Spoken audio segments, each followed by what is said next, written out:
여호수아 11장 15절 23절 그 땅에 전쟁이 그쳤더라. 여호수아 11장 23절 말씀. 여기서 이제 정복전쟁 끝이 납니다. 여호수아 11장 23절 같이 읽습니다. 이와 같이 여호수아가 주께서 모세에게 말씀하신 모든 것에 따라 그 온 땅을 점령하여 이스라엘의 지파들의 벤풀에 따라 이스라엘에게 상속재산으로 주었더니 그 땅에 전쟁이 그쳤더라. 예, 그 땅에 전쟁이 그쳤더라. 예, 천연한국 온 거예요? 그 땅에 전쟁이 그쳤더라. 그 땅에 전쟁이 그쳤더라. 합니다. 예, 여호수아 11장에서 이제 가나안 정복 전쟁이 끝이 나고, 여호수아 12장은 가나안 정복 전쟁 때 여호수아가 정복한 그 지경이 나오고, 여호수아의 죽은 왕들의 이름 31명, 어떻게 정복했는지 그 전체 요약이 이제 결론이 나오고, 여호수아가 가나안 땅을 정복했다고 해서 이제 그것을 다 완전히 정복한 건 아니고요.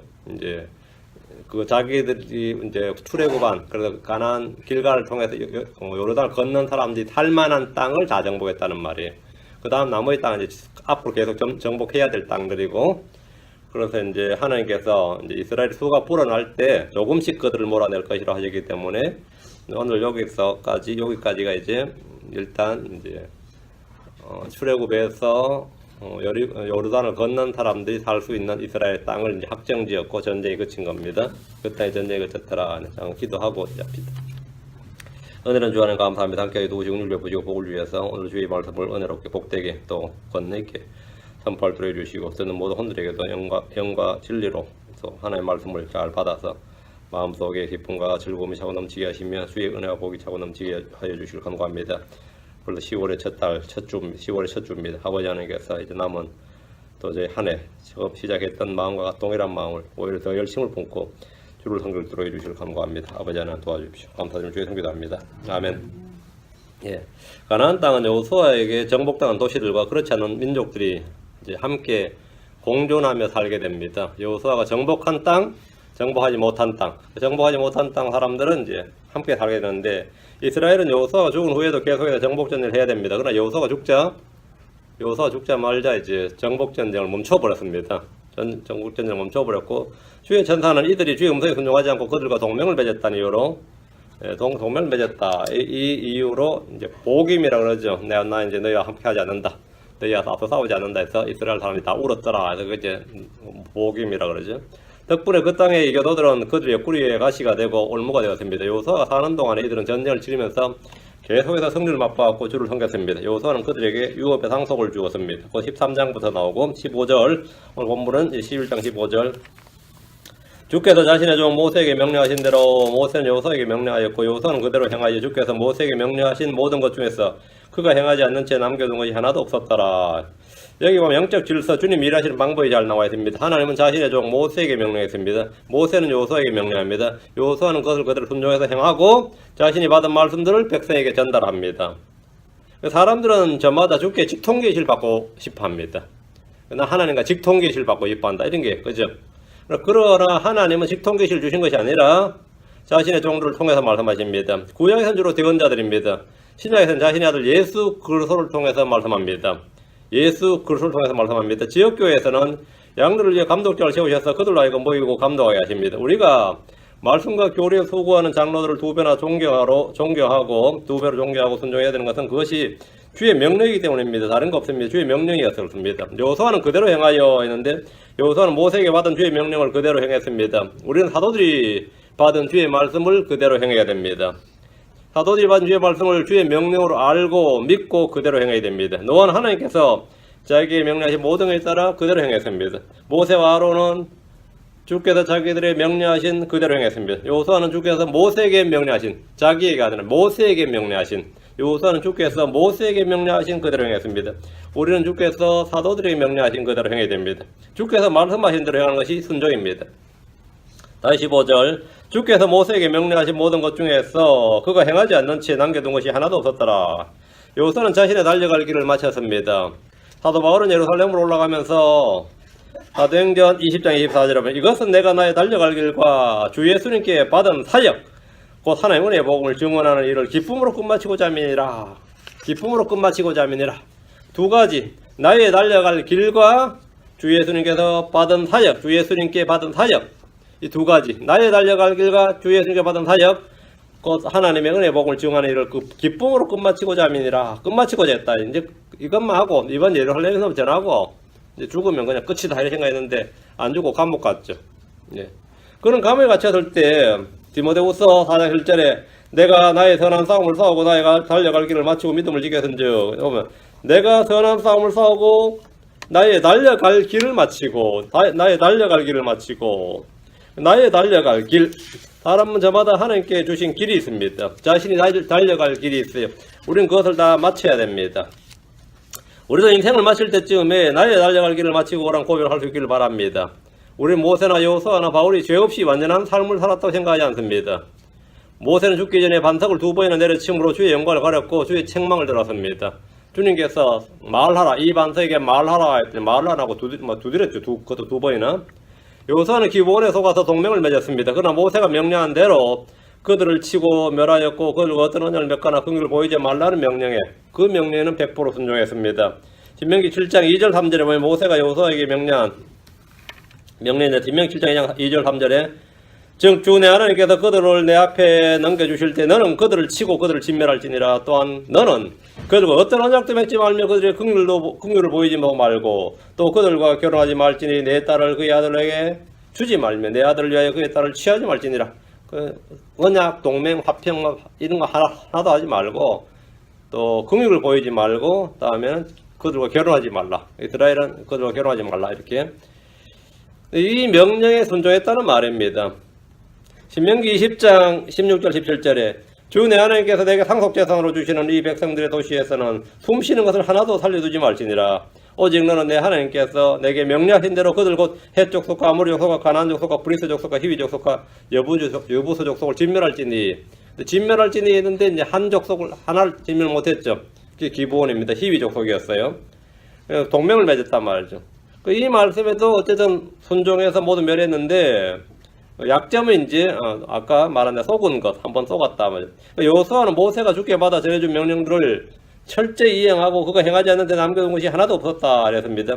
이건 성도들이 영적 전쟁을 치를 때 본보기가 교훈이 됩니다. 하늘에서 난 것은 땅에서 난 것을 멸해야 됩니다. 성령에서 난 자는 육신에서 난 것들, 땅에 속한 지체들을 다 죽여야 됩니다. 우리는 하나님께서 주신 전신갑주를 입고 성령의 검을 잡고 싸워야 됩니다. 우리의 전쟁 무기는 육신에 속하지 않고 우리는 육신을 따라 싸우지 않습니다. 멸할 때는 철저히 다 멸해야 됩니다. 고린도서 10장 3절 4절에 비록 우리가 육신 안에서 그러나 육신을 따라 싸우지 아니하노니 우리의 전쟁 무기는 육신에 속하지 아니하고 하늘을 통해 강력하여 강한 요새들도 무너뜨리느니라. 싸우는 것은 우리지만 승리를 주시는 분은 하나님이십니다. 싸움은 우리가 해야 돼. 내가 승리를 주신다고 하나님께 약속하셨는데 싸우지 않으면 승리하지 못한 건 불순종입니다. 16절 17절 여호수아기 11장 16절 17절 이와 같이 여호수아가 그 온 땅과 산지와 온 남쪽 지방과 고센의 온 땅과 골짜기와 평야와 이스라엘 산과 바로 그 산의 골짜기를 점령하였으니 그 세일에 이르는 한락산에서부터 헤르몬 산 및 레바논의 골짜기의 바알가까지라. 그가 그들의 모든 왕들을 잡아 쳐서 죽였으며. 여호수아가 정복한 가나안 땅의 지경인데 가나안 남부 지역과 북부 지역을 모두 쳐서 정복했는데 여호수아의 손에 죽은 사람이 여호수아의 손에 총 31명의 왕이 죽었습니다. 31명의 왕이 죽었어요.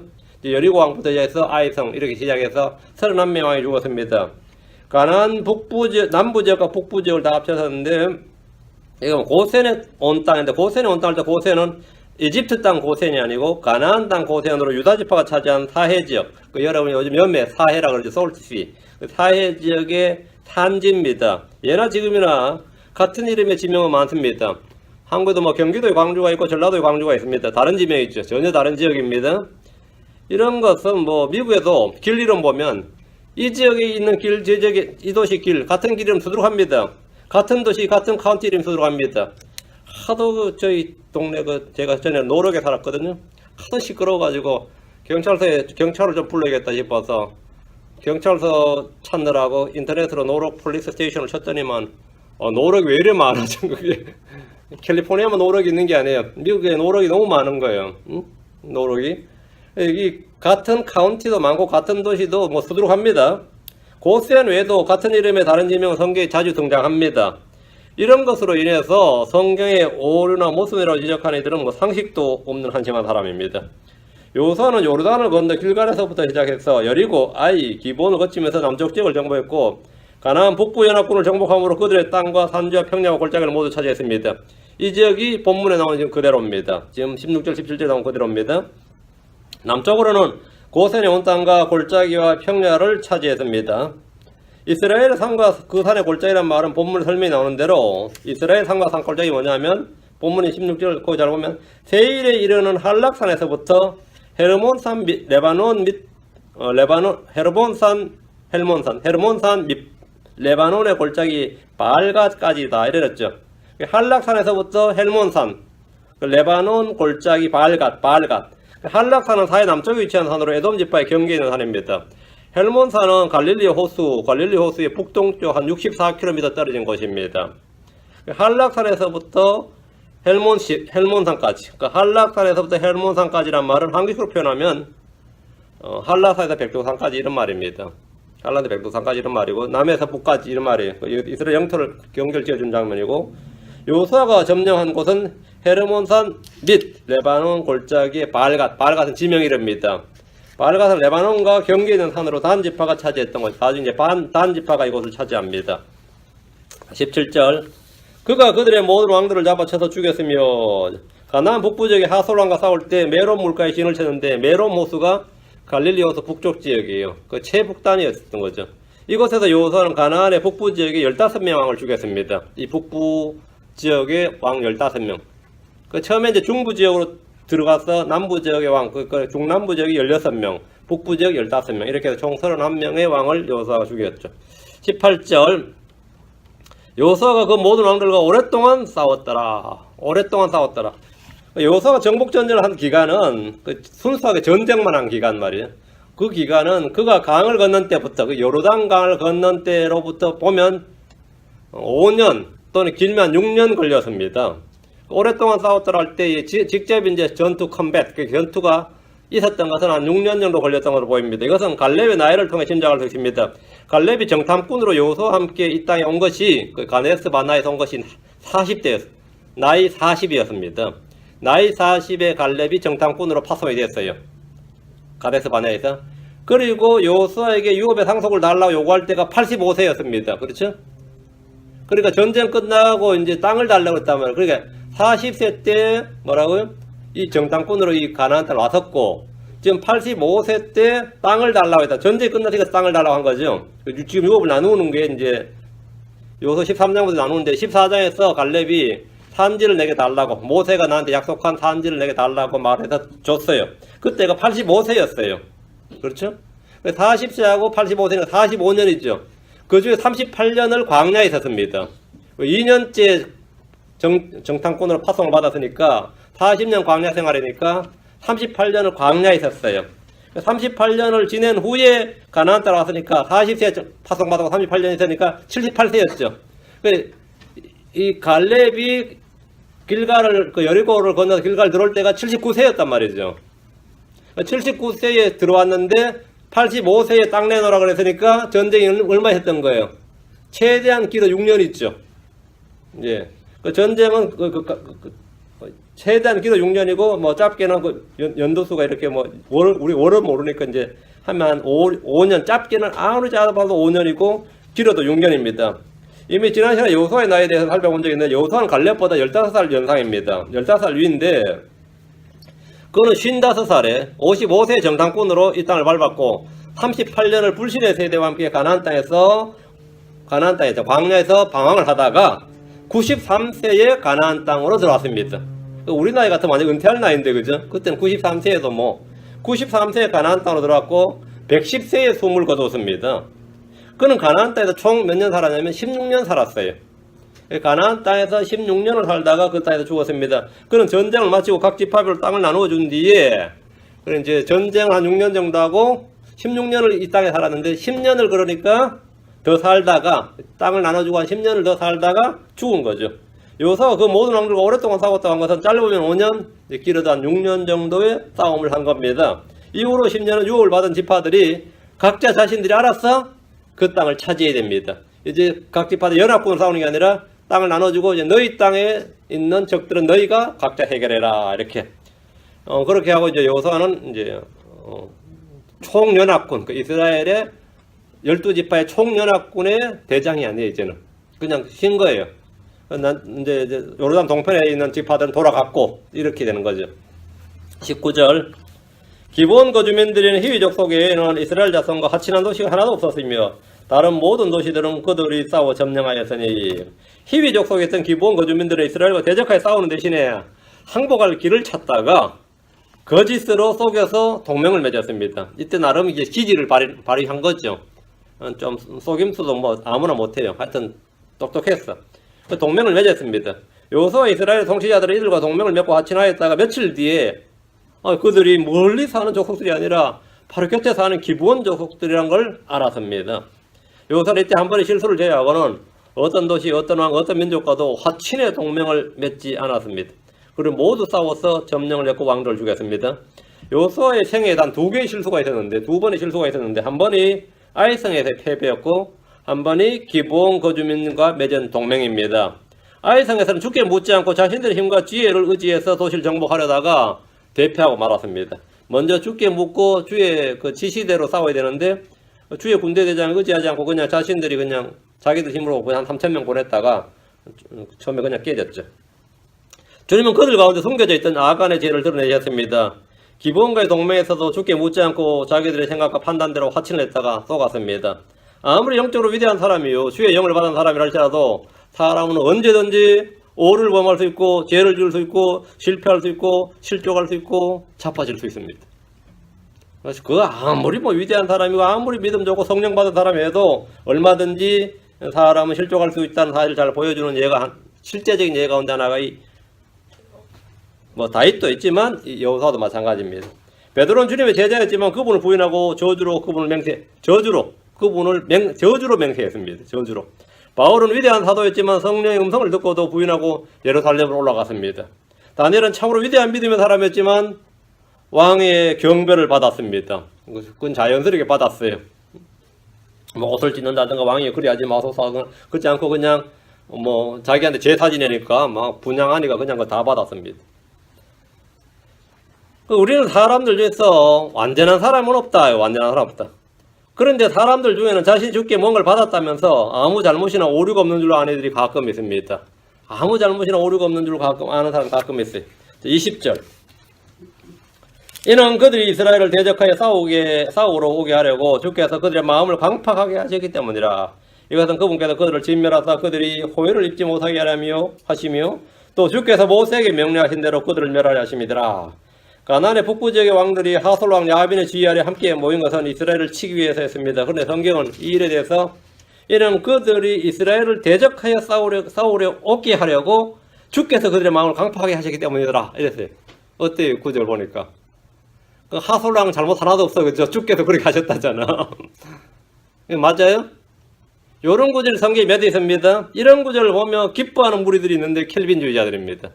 이는 하나님께서 예정해 놓으셨다. 이들은 멸하기로 예정해 놨다. 그래서 주님께서 이들을 멸하시려고 말했다고요? 이것은 그분께서 그들을 진멸하사 그들이 호의를 입지 못하게 하려 하심이요. 하나님께서 그들을 멸하시기 위해서 그들을 뭐라고요? 마음을 강팍하게 했단 말이에요. 하나님 마음을 강팍하니까 그들이 이스라엘 대적에 싸우러 왔다. 그래서 그 결과는 망했다. 뭐 이런 논리죠. 이런 논리입니다.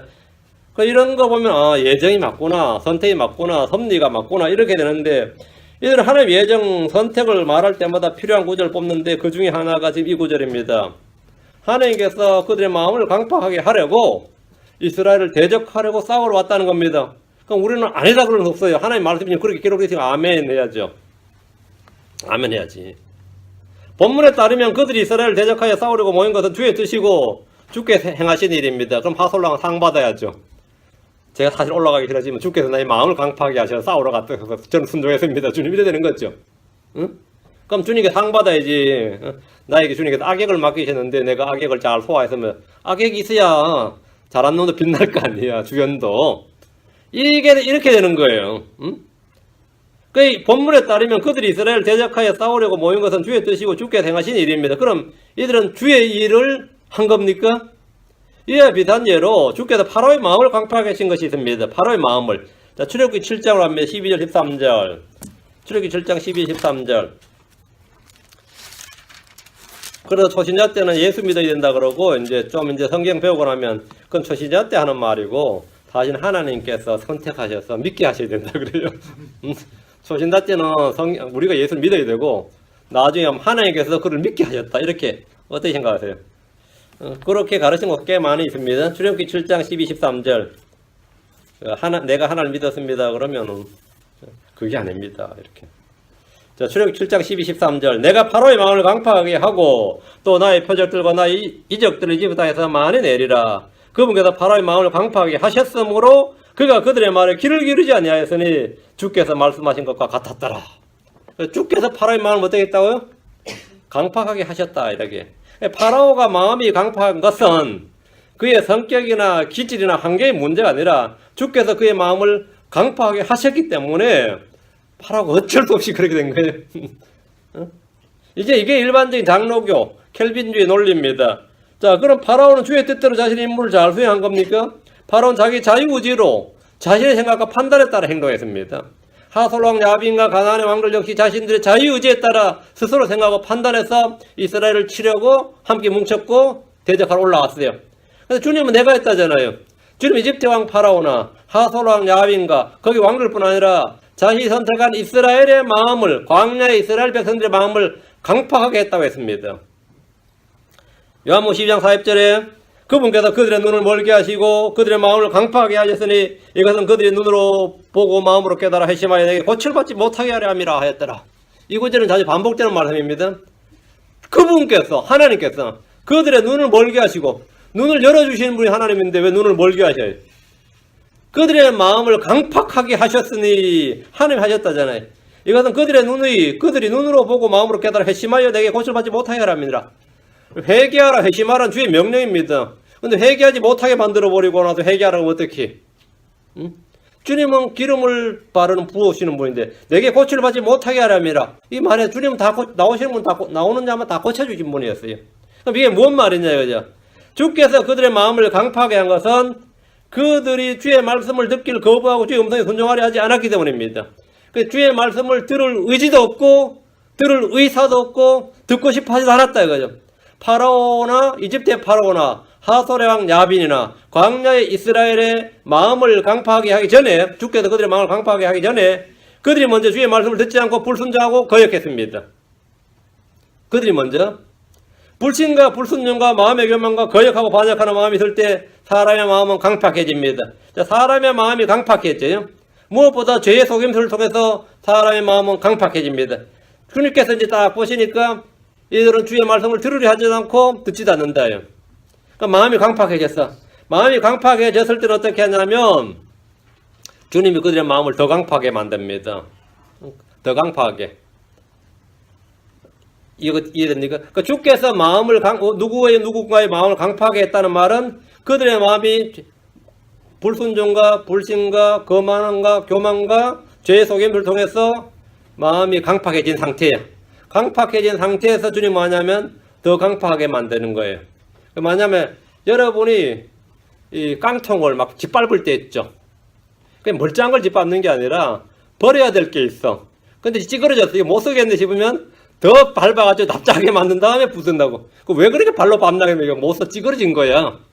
그러니까 고칠서 찌그러진 거니까 어떻게 하는 거죠? 그러니까 완전히 짜게 해버리는 거죠. 완전히 박살내는 거예요. 그 찌그러져 더 이상 이거는 뭐 화분으로도 못 쓰고 쓰레기통으로도 못 쓴단 말이지. 응? 그 차가 완전히 교통사고로 완전히 부서졌어. 약간 부서지면 고쳐 쓰죠. 완전히 부서지면 어떻게 하죠? 토탈라스라 그래요. 그럼 어떻게 되는 거예요? 그거는 그냥 완전히 부수죠. 그럼 완전히 부숩니다. 완전히 부숴서 그냥 뭡니까? 쓰레기 쓴단 말이에요. 왜 완전히 부숩냐 그러면 뭐합니까? 그건 찌그러졌어. 이제 못 쓰게 됐다 이 말입니다. 주님께서 사람을 강팍하게 했다 이 말은 뭐죠? 하나님 왜 사람을 강팍하게 합니까? 하면 그놈도 강팍해진 놈들이야. 강팍해진 놈들은 어떻게 하는 거죠? 심판하기 위해서 더 강팍하게 해서 심판해야 되는 거예요. 빨리 버리려면 어떻게 되는 거예요? 더 부숴놔야 되는 거예요. 완전히 찌그러뜨려 놔야 된단 말이죠. 찌그러진 놈 더 찌그러는 건 그건 별 문제 안 되는 거죠. 약간 찌그러져서 그냥 쓰레기로 애매하게 그냥 있는 게 아니라 완전히 찌그러서 그냥 버리는 거예요. 주님께서 파라오나 지금 야빈이나 하솔왕 야빈이나 광야 이스라엘이나 다 그런 거예요. 마음이 강팍해졌다. 자, 히브리 3장 8절 히브리서 갑니다. 자, 이건 잘 이해하셔야 됩니다. 히브리 3장 8절. 격노하게 하던 때와 광야에서 시험하던 날에 한 것 같이 너희 마음을 강팍하게 하지 말라. 주님께서 이스라엘의 마음을 강팍하게 하셨다면서요. 주님께서 지금 너희 마음을 강팍하게 하지 말라 이랬죠. 너희 마음을 강팍하게 하면 어떻게 되는 거죠? 다음에 내가 너희 마음을 강팍하게 해버린다. 그래서 가나안 땅 못 들어간다. 너희 마음을 강팍하게 하지 말라. 광야에서 40년 동안 얘들은 자기들의 마음을 강팍하게 했어요. 주님께서 그들의 마음을 강팍하게 한 거지. 다음 3장 13절 오직 오늘이라 불리는 때에 서로 날마다 권면하여 너희 중에 아무도 죄의 속임을 통해 강팍하게 되지 아니하도록 하라. 이 말은 뭐예요? 강팍하게 되면 어떻게 되는 거죠? 주님께서 그 마음을 강팍하게 한단 말이죠. 3장 15절 주께서 이르시되 오늘 너희가 그 음성을 듣거든 격노하게 하던 때에 한 것 같이 너희 마음을 강팍하게 하지 말라.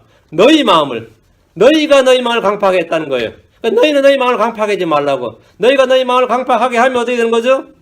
긍휼을 입지 못하고 심판을 받는다 이거예요. 강팍하게 하지 말라. 이게 주의 명령이에요. 그래서 이놈들은 어떻게 했냐면 강팍하게 했어요.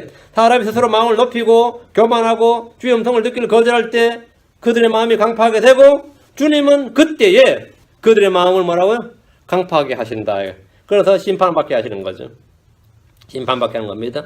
진리를 거부한 주님께서 거짓말 믿게 하시고 강한 미혹을 보내시고 다 같은 겁니다. 주께서 하솔랑 야빈과 가나안족 왕들의 마음을 강팍한 것은 그들이 주의 말씀을 들을 의사도 없고 의지도 전혀 없었기 때문입니다. 그들은 주를 대적하고자 마음을 먹었어요. 그들은 오직 주와 그분의 군대를 대적할 생각만 했습니다. 그러니까 주님께서 어떻게 한 거죠? 그럼 그대로 해란 말이에요.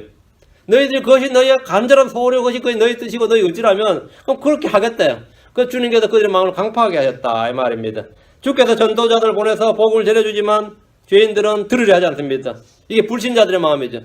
보내고 또 보내셔서나 들으려 하지 아니하더라. 주께서가 뭐 어쩔 수 없어. 주께서 그들을 구제할 방법이 구제할 길이 없게 되었다라 하면 되는 거죠.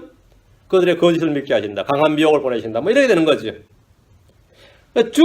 주께서 주신 말을 들으려 하지도 않고 들을 마음도 없다. 그들의 마음이 이미 완고하고 높아져 있고 교만하다. 그럼 주님 하실 일은 뭐죠? 꺾어 놓으셨으니 말이에요. 꺾는 것밖에 없어요. 꺾어 놓으셨으니 그들 부수어야 된단 말이에요. 아니면 그들의 마음을 더 강팍하게 해서 심판하는 거죠. 로마서 2장 5절에 다만 내가 내 강팍함과 뉘우치지 않는 마음에 따라 다만 내가 내 강팍함과 뉘우치지 아니하는 마음에 따라 진노의 날 곧 하나님 의로운 심판이 나타나는 그날에 닥칠 진노를 내게 쌓아 올리는도다. 내 강팍함. 사람이 강팍한 주님께서 강팍하기 전에 자신이 먼저 그렇게 강팍함 뉘우치지 아니하는 마음 이것으로 인해서 주께서 그를 강팍하게 하신다는 거예요. 주께서 어떤 사람의 마음을 강팍하게 하기 전에 그 사람의 마음이 이미 강팍해지고 뉘우치지 않는 마음을 가지고 있습니다. 주님은 그런 자들을 내가 강팍하게 할 자 이렇게 말합니다. 그 똑같은 죄를 지어도 막 불쌍히 여겨 주시옵소서 주를 두려워하는 자는 뭐라고요? 내가 긍휼히 여길 자 이렇게 말합니다. 로마서 9장 18절 그런즉 그분께서 긍휼을 베풀 자에게 긍휼을 베푸시고 또 강팍하게 할 자를 친히 강팍하게 하시느니라. 여기 강팍하게 할 자를 친히 강팍하게 하시느니라. 이집트의 파라오나 하솔랑 야빈이나 광야 이스라엘이나 또 이 바빌론의 멸망이 전 유다는 주님께서 강팍하게 할 자였어요. 왜 강팍하게 할 자였습니까? 예, 마음을 스스로 굳게 하고 뉘우치지 아니한 마음을 가졌단 말이죠. 그러니까 주님께서 긍휼을 베풀 자가 이들은 긍휼을 베풀 자가 아니라 강팍하게 할 자다.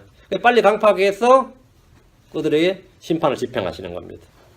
다시 여호수아서로 가서 11장 20절 이는 그들이 이스라엘을 대적하여 싸우러 오게 하려고 주께서 그들의 마음을 강팍하게 하셨기 때문이라. 이것은 그분께서 그들을 진멸하사 그들이 호의를 입지 못하게 하려 하심이요 또 주께서 모세에게 명령하신 대로 그들을 멸하려 하심이더라.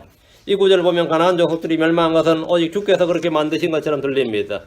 성경 그냥 읽으면 그게 그렇게 들려요. 그렇게 보이고. 그래서 예정론자들은 죄인들이 멸망하는 것, 지옥에 가는 것도 다 주의 섭리고 주권이라 그럽니다. 아닙니다. 주님께서는 그들이 다 회개해서 구원받기를 원하십니다. 그게 하나님의 뜻이에요. 그러나 성경은 주께서 파라오와 이집트 사람들의 마음을 강팍하게 만들기 전에 파라오와 이집트 사람들이 스스로 자기들의 마음을 강팍하게 했다 이렇게 말합니다. 이게 중요합니다. 사무엘상 6장 6절 성경 자세히 읽어보면 하나님께서 다 그렇게 만드신 거예요. 그런 분들이 있어요. 그러면 여러분이 그 꿀먹은 벙어리처럼 묵묵부답으로 쉬시지 말고 성경을 정확히 그게 아니라 이렇게 사무엘상 6장 6절 그러자 이집트 사람들과 파라오가 자기들의 마음을 강팍하게 한 것 같이 여기 언더라인 자기들의 마음을 강팍하게 한 같이. 누가 강팍하게 했다고요? 자기가 자기들의 마음을 강팍하게 했다잖아요. 자기가 자기들의 마음을 강팍하니까 주님께서 어떻게 한 거죠? 그들의 마음을 강팍하게 했다 이 말입니다. 예, 그런즉 이집트 사람과 파라오가 자기들의 마음을 강팍하게 한 것 같이 어째 너희가 너희 마음을 강팍하게 하느냐. 그분께서 그들 가운데 놀랍게 가셨을 때 그들이 백성을 가게 함으로 그들이 떠나지 아니하였느냐. 잘 보세요. 어째 너희가 너희 마음을 강팍하게 하느냐. 잘 보세요. 어째 너희가 너희 마음을. 그 사람이 하나님께서 어떤 사람의 마음을 강팍하게 하는 것이 아니라 각자가 자신들이 회개하지 않는 마음과 뉘우치지 않는 마음과 주를 거역하는 마음과 죄의 속임수로 인해서 자기 마음을 강팍하게 한단 말이에요. 그럼 주님께서 너희가 어찌하여 너희 마음을 강팍하게 하느냐. 그런데 말 들으려 하지 않아. 그때 회개하고 주의 긍휼을 베푸소서 해야 되는데 들으려 하질 않아. 그럼 주님께서 그게 너희 뜻이면 너희 소원대로 기도응답되는 거예요. 너희 마음을 강팍하게 해주는 거예요. 바로 지금 이집트 사람이나 파라오나 지금 하소랑 야빈이나 광야 이스라엘이나 멸망의 전에 유다나 전부 어째 너희가 너희 마음을 강팍하게 하느냐. 근데 너희가 너희 마음을 강팍한 것은 뭐냐면 이집트 사람들과 파라오가 자기들의 마음을 강팍하게 했다. 그들이 그들의 마음을 강팍하게 했다면 그 다음이 뭐냐면 하나님께서 그 마음을 강팍하게 하는 겁니다. 그럼 내가 도와주랴 이래 된 거죠. 네가 자꾸 마음을 강팍하게 하는데 그럼 내가 도와주랴 이거죠. 응? 그렇죠. 여러분들도 많이 그렇게 할 겁니다. 애들이 뭘 망쳐놓으면 뭡니까? 더 붙여놓죠. 왜? 이거 못 쓰는 거니까. 아예 못 쓰겠다 싶으면 더 붙여놔야 돼요. 그거 갖고 놀지 못하도록. 그렇죠? 왜 그러냐면 이미 부서졌단 말이죠. 고칠까 하면 더 부수는 거죠. 더 부숴서 그냥 쓰레기장으로 보낸단 말이죠. 쓰레기장 보내고 뭐 아니면 뭐 어떻게 버리거나 이렇게 한단 말이죠. 하나님도 마찬가지다 말입니다. 그 이집트 사람들과 파라오가 자기들의 마음을 강팍하게 하자 주께서 그들의 마음을 강팍하게 하셔서 심판을 집행하신 겁니다. 이스라엘이 자기 마음을 강팍하게 하면 그들 역시 심판을 받고 멸망할 겁니다. 대언자 이사야는 이사야 63장 17절에 이사야 63장 17절에 오 주여 어찌하여 주께서 우리로 하여금 주의 길들을 떠나 잘못하게 하시며 우리의 마음을 강팍하게 하사 주를 두려워하지 아니하게 하시나이까. 이사야가 지금 주님께 원망하는 거예요. 오 주여 어찌하여 주께서는 우리로 하여금 주의 길들을 떠나 잘못하게 하시며 우리의 마음을 강팍하게 하사 주를 두려워하지 아니하게 하시나이까. 어찌하여 그렇게 하셨냐 이거예요. 주님께서 그들을 잘못하게 하시거나 그들의 마음을 강팍하게 한 것이 아니라 그들이 주의 법을 어리고 주를 거역하고 주의 대언자를 죽이고 주의 말씀을 들으려 하지 않았기 때문에 강팍해졌어. 그들이 스스로 자신의 마음을 강팍해졌기 때문에 그들을 심판하기 위해서 더 강팍하게 하신 겁니다. 주님 하솔랑 야빈과 가나안 왕들이 함께 모여 이스라엘을 대적하여 싸우러 오게 하려고 그들의 마음을 강팍하게 했다. 그들이 이미 싸우러 오기 전에 마음이 강팍해져 있었습니다. 이것은 그들을 진멸하다 호의를 입지 못하게 하라 하시며 그들을 다 멸하려 하심입니다. 이는 대환란 때 훗날 대환란 때 온 땅의 왕들이 이스라엘을 치러 올 때 예표가 됩니다. 하나님께서 아무리 재앙을 보내고 심판해도 뭐 두 대언자로 증언하게 하고 또 14만 4천 보내서 왕국의 복을 증언하게 하고 천사들을 막 하늘 나르면서 왕국의 영원한 복을 증언해도 사람들이 들으려 하지 않을 때는 어떻게 하는 거예요? 그냥 심판한 것밖에 없단 말이죠. 그들은 이미 마음이 강팍해진 상태예요. 그럼 주님께서 돌이킬 수 없구나 하면 더 강팍하게 해주시죠. 21절 여호수아기 11장 21절 그때 여호수아가 가서 산지와 헤브론과 드빌과 아낙과 유다의 온 산지와 이스라엘 온 산지에서 아낙 족속을 멸절시켰는데 여기 언더라인 아낙 족속을 멸절시켰는데 아낙 족속 아낙힘 멸절시켰는데 여호수아가 그들의 도시들과 함께 그들을 진멸하였으므로 도시들과 함께 아낙 족속을 멸절시켰다. 이스라엘 사람들이 가장 무서워했던 이 공포의 대상이 아낙 자손이었습니다. 아낙의 아들 아낙 족속이었는데 아낙 족속 아낙 자손이라 하면 거인족을 말합니다. 민수기 13장에서 정탐꾼들이 가나안 땅을 정탐하고 나서 보고한 말에 따르면 민수기 13장 28절 그럼에도 불구하고 그 땅에 가는 백성은 강하며 도시들은 성벽으로 둘러싸이고 심히 클 뿐 아니라 또 거기서 우리가 아낙 자손을 보았으며 거기서 우리가 뭘 봤다고요? 아낙 자손을 봤다잖아요. 아낙 자손은 거인을 봤단 말이에요. 대체 아낙 자손들은 어떤 자들입니까? 거인 족속들이었습니다. 거인족들이었어요.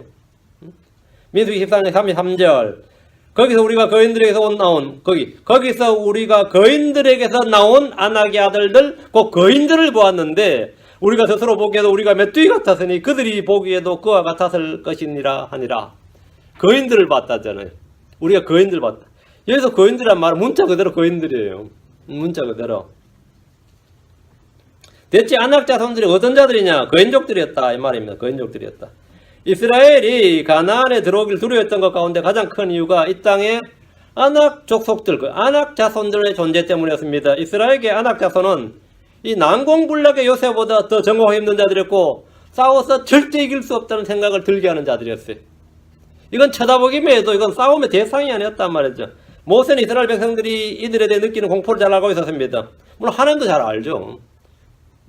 이거는 뭐 헤비급과 라이트급이 아니에요. 어른과 애 싸움도 아닌 정도의 차이가 나는 거죠. 그거는 뭐 싸움을 할 수가 없다. 우리 싸울 수가 없다라고 저절로 그런 생각이 들었어요. 그러니까 이스라엘 백성들은 신명 9장 2절에 누가 아낙 자손 앞에 능히 서리요 이렇게 말했습니다. 누가 아낙 자손 앞에서 능히 서리요. 그들을 멸하시는 분은 누굽니까? 하나님이십니다. 신명기 9장 1절 3절 신명기 9장 1절 3절 앞으로 갑니다. 오 이스라엘아 들으라. 이날 내가 요르단을 건너고 들어가서 너보다 더 크고 강한 민족들을 소유하며 크고 성벽이 하늘에 닿은 도시들과 크고 키가 큰 백성 곧 내가 알고 있는 아낙 족속의 자손을 소유하리라. 그들에 관한 말을 내가 들었나니 이르기를 누가 아낙 자손 앞에 능히 서리하느니라. 그러므로 이날 너는 깨달을지니 곧 주 내 하나님은 내 앞에 나가시는 분이시니라. 그분께서 소멸시키는 불같이 그들을 멸하사 내 얼굴 앞에 쓰러지게 하실 터인즉 주께서 내게 말씀하신 같이 너는 그들을 쫓아내고 속히 멸할 것이니라. 그 아낙 자손이 나타났다 그러면은 이제 너희들은 죽었다 그러는 거예요. 너희는 죽었어. 왜?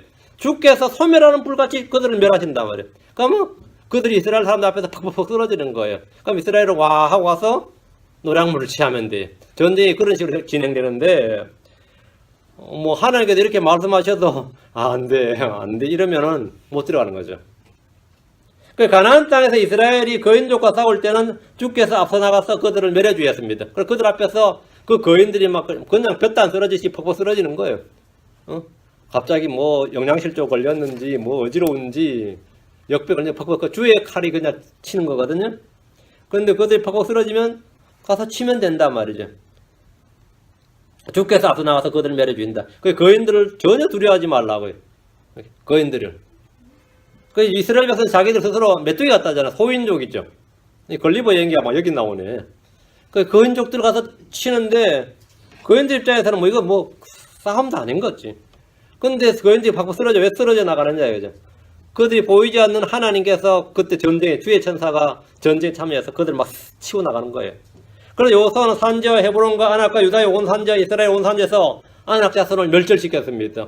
여호수아가 워낙 신출기모란 칼잡이여서 그런 게 아니라 그냥 여호수아가 나가면 그 여호수아 앞에서 여호수아가 칼도 휘두르기 전에 거인족들이 막 쓰러져 나간 겁니다. 막 그냥 쓰러져 나갔어요. 남들이 뒤에서 봤을 때는 야 여호수아가 막 어떤 신출기모란 힘을 발휘하는 것 같지만 사실은 여호수아 앞에 주께서 그들 치고 나가신 거예요.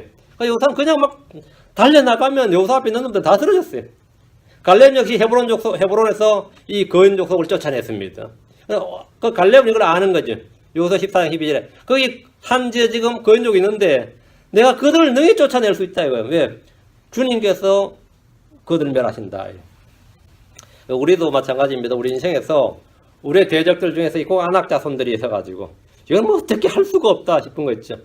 어떻게 할 수가 없다. 싸울 엄두도 나지 않는다. 이거 싸우고 이기고 자시고 어떻게 해야 싸울 생각조차 들지도 않는다. 엄두도 나지 않는다. 그런 족속은 누가 싸우는 거예요? 예, 하나님께서, 예, 그분께서. 그 주의 하나님 내 앞에 나가시는 분이시니라. 이렇게 되는 거죠. 이렇게. 그럼 여러분은 그냥 나가 싸우면서 그냥 막 쓰러진 놈 찌르면서 막 크게 이겼다고 이제 그러는 거예요. 쓰러진 놈 목 자르면서 막 내가 그냥 한 칼에 보냈다고 그런 거예요. 쓰러진 놈 자르면서 한 칼에 보냈다고 자랑하는 겁니다. 크리스천의 승리라는 게 대부분 그런 겁니다.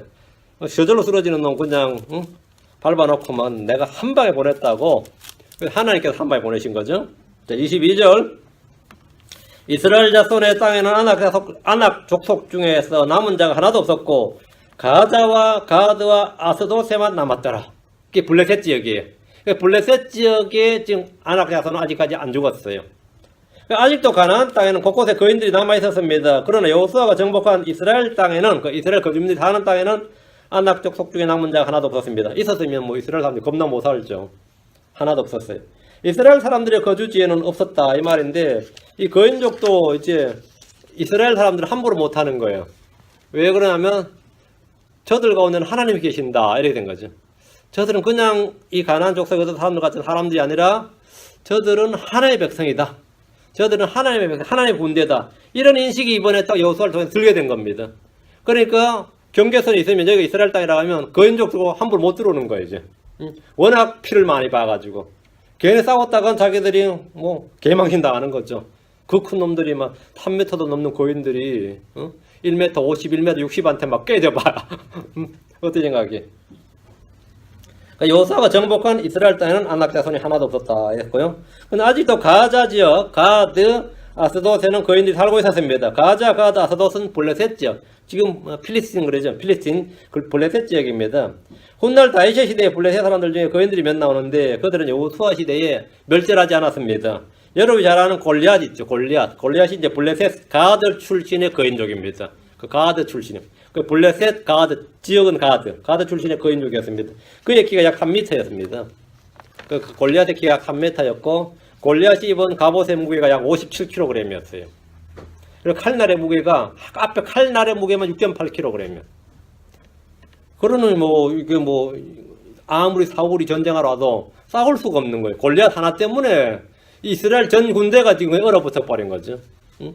블레셋은 그냥 골리앗 한 명 내세워가지고 그냥 이스라엘 전체를 틀어막아 버린 거예요. 몇십만 명을 그냥 그 자리에 그냥 스탑하고 만들어 나온 거지. 골리앗 하나가. 또 이스비브노비라는 사람도 거인의 아들이었는데 무게가 노스로 300세겔 나가는 창을 들고 세 칼을 차고 다윗을 죽이는데, 다윗이 그때 이스비브노비라는 사람한테 다윗이 죽을 뻔했어요. 다윗이 거의 죽을 뻔했다가 이때 다윗을 구조한 사람이 스루의 아들 아비새였습니다. 그 아비새가 다윗에게 다시는 전쟁터에 나오지 말라고, 이스라엘 등불이 꺼지면 안 된다고, 다시는 현장에 이 전투에 하는 전쟁터에는 다윗이 참전하지 말라고 이 간청할 때 죽을 뻔했죠. 다윗과 그의 부하들은 골리앗과 그의 네 아들들을 죽이는데 전력을 했고, 그 이후로 이제 거인족이 이제 멸절을 한 것 같습니다. 그 이후로 이제 거인에 대한 언급이 없습니다. 이놈들이 뭐 자식을 남기지도 않은 갖고 하여튼 이 땅에 거인족이 없어졌어요. 그 주의 날 이런 자들이 다시 이 땅에 등장할 겁니다. 주의 날, 자 23절, 여호수아 21장 23절. 이와 같이 여호수아가 주께서 모세에게 말씀하신 모든 것에 따라 그 온 땅을 점령하여 이스라엘 지파들의 배분에 따라 이스라엘에게 상속재산으로 주었더니 그 땅에 전쟁이 그쳤더라. 이 전쟁이 그쳤더라 이 말은 이스라엘 연합군, 이스라엘 온 12지파가 연합군으로 싸워서 한 전쟁, 그 전쟁이 그쳤다 이 말이에요. 이로써 여호수아가 시작한 가나안 정복 전쟁은 끝을 맺었습니다. 나머지 도시들과 사람들은 그들 인구가 불어날 때 쳐서 정복해야 됩니다. 하나님께서 전쟁을 알지 못하는 사람들에게 전쟁을 가르치시기 위해서 적들을 그냥 두셨어요. 사사기로 하면 3장 1절 4절. 왜 이들을 이렇게 놔두셨냐면 완전히 여호수아가 죽기 전에 막 전부 다 멸해버리지 않고 왜 놔두셨단 말이에요. 사사기 3장 1절 4절. 이제 주께서 남겨두신 민족들이 이러하니 이것은 그들을 통해 이스라엘 곧 가나안의 모든 전쟁을 알지 못한 이스라엘의 많은 자들을 시험하려 하시며 이스라엘 자손의 세대들 즉 적어도 전에 그 전쟁에 대해 알지 못하는 자들이 전쟁을 가르쳐 그들이 알게 하려 하심이라. 그들은 곧 블레셋 사람들 5귀족과 모든 가나안 족속과 시돈 사람들과 바알헤르몬 산에서부터 하마스 입구까지 레바논 산에 가던 히위 족속이라. 그들은 이스라엘을 시험하기 위한 자들이었으니 이것은 그들이 주의 명령과 그분께서 모세의 손으로 그들의 조상들의 명령하신 명령의 길을 기울이려 하는지 알고자 함이었더라. 이들은 여호수아의 정복전쟁 때 안 죽은 자들이죠. 안 죽은 자들입니다. 여호수아의 정복전쟁 때 블레셋 사람들의 5귀족과 모든 가나안 족속과 시돈 사람들 레바논에 가던 히위 족속은 아무런 피해를 입지 않았습니다. 이들은 여호수아가 죽은 후에 이스라엘 사람들이 정복하도록 남겨둔 자들이었고 주님께서 그들에게 전쟁을 가르치시고 정복하고 승리하도록 그렇게 하신 겁니다. 여호수아는 자신에게 맡겨진 전쟁을 수행했고 그 땅을 이스라엘 지파의 배분에 따라 상속재산을 줬습니다. 땅을 받아 이스라엘은 더 이상 전쟁을 하지 않았습니다. 그 땅에 전쟁이 그쳤더라. 이 말은 더 이상 정복할 것이 없고 싸울 사람이 없어서 그친 것이 아니라 이들이 전쟁을 포기해버린 겁니다. 전쟁이 그친 것은 전쟁을 포기해버린 거예요. 이 정도로 족하다 이거예요. 주의 천사가 복음에서 이들에게 한 말에 따르면 이들은 가나안의 남은 자들과 동맹을 맺었습니다. 전쟁 안 하려고 동맹을 맺었어요. 평화협정을 맺은 거죠. 휴전이 아니라 여호수아는 휴전이었어요. 그 나머지 지파는 동맹을 맺어 같이 평화조약을 맺어버린 거죠. 그것은 좋은 전쟁 대신에 나쁜 평화를 택한 겁니다. 우리는 이 땅에 사는 한 결코 전쟁이 그칠 수가 없습니다. 마귀가 있고 죄가 있고 세상이 있고 내 육신이 있는 한 전쟁 그치지 않습니다.